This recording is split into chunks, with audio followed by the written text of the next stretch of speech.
வணக்கம் நண்பர்களே. அதிர்ஹஸ்ய பிரபஞ்சத்தின் பிறப்பு. 0 முதல் படி. ஆரம்பத்தில் நாம் கற்பனை செய்வது போல் விசித்திரமானது.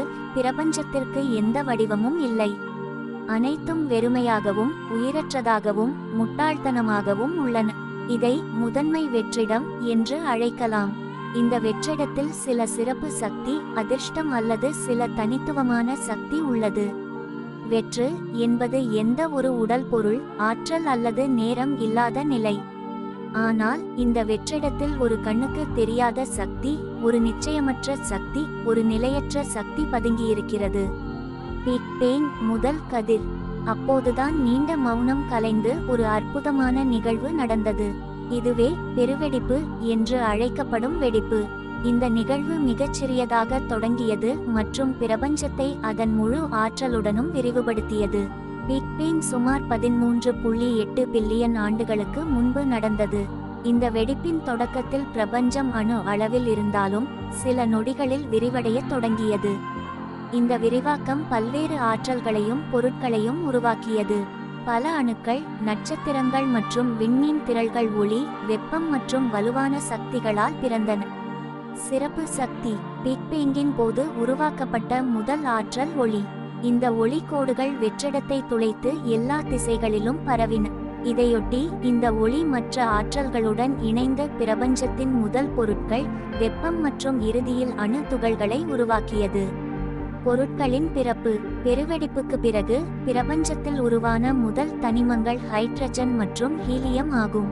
இவை சூப்பர் சக்திகளால் ஒன்றிணைக்கப்பட்டு நட்சத்திரங்களை உருவாக்குகின்றன.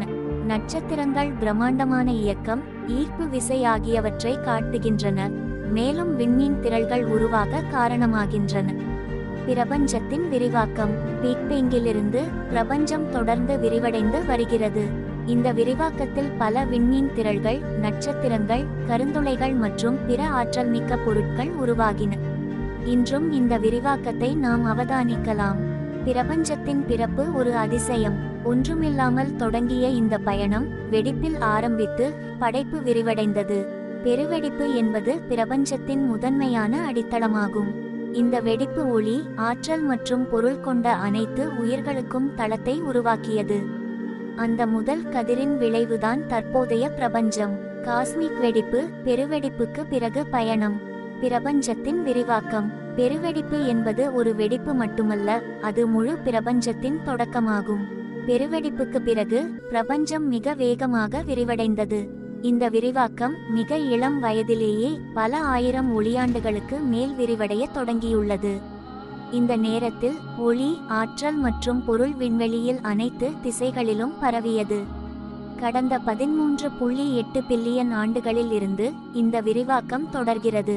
நட்சத்திரங்களின் பிறப்பு. பெருவெடிப்பின் போது 2 முக்கிய தனிமங்கள் உருவாக்கப்பட்டன, முக்கியமாக ஹைட்ரஜன் மற்றும் ஹீலியம். இந்த தனிமங்கள் பிரபஞ்சத்தின் முதல் அணுக்களாக கருதப்படுகின்றன. ஈர்ப்பு விசை எனப்படும் ஈர்ப்பு விசையின் காரணமாக இந்த தனிமங்கள் ஒன்றிணைந்து அதிக வெப்பநிலை மற்றும் நிறை கொண்ட நட்சத்திரங்களை உருவாக்குகின்றன. நட்சத்திரங்கள் வானத்தில் பிரகாசிக்கும் தீப்பந்தங்களை போன்ற ஒளிக்கோளங்கள். அவர்கள் தங்கள் வாழ்நாளில் அதிக அளவு ஆற்றலை வெளியிடுகிறார்கள்.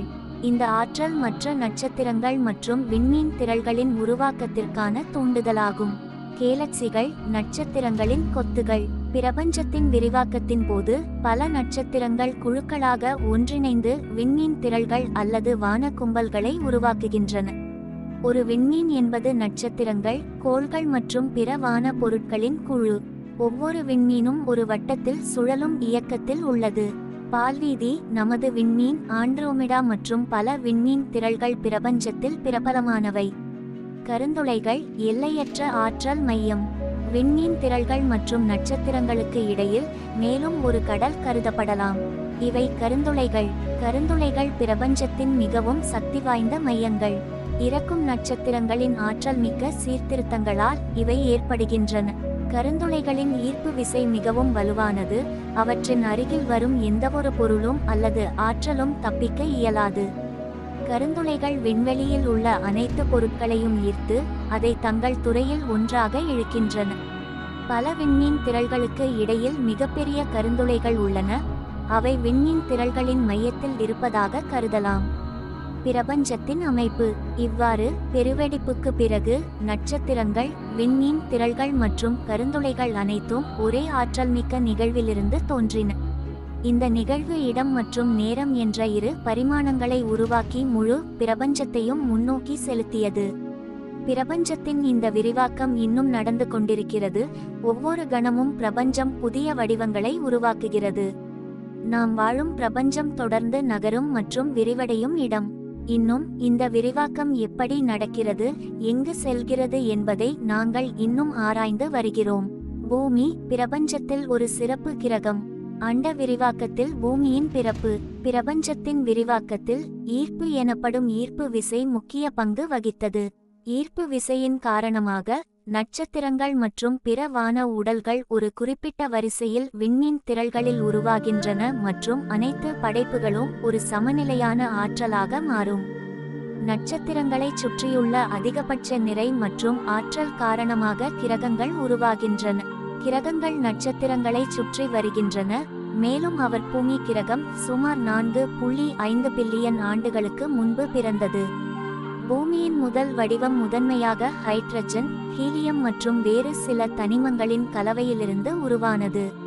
பின்னர் பூமிக்கு மேலே உள்ள பொருட்கள் பாறைகள் வடிவில், நீர் வடிவில் உருவாக தொடங்கின. போக்கை தொடர்கின்றன. இந்த கோள்கள் பல்வேறு அணுக்கள், தனிமங்களின் கலவையாலும் பிரபஞ்சத்தில் உள்ள பல்வேறு இரசாயன மற்றும் இயற்பியல் சக்திகளின் கலவையாலும் உருவாகின்றன. சூரிய குடும்பம் பூமியின் பிறப்பு. நமது சூரிய குடும்பத்தில் பல கிரகங்கள், செயற்கைக்கோள்கள் மற்றும் பூமி போன்ற பிற வான பொருட்கள் சூரியனை சுற்றி வருகின்றன.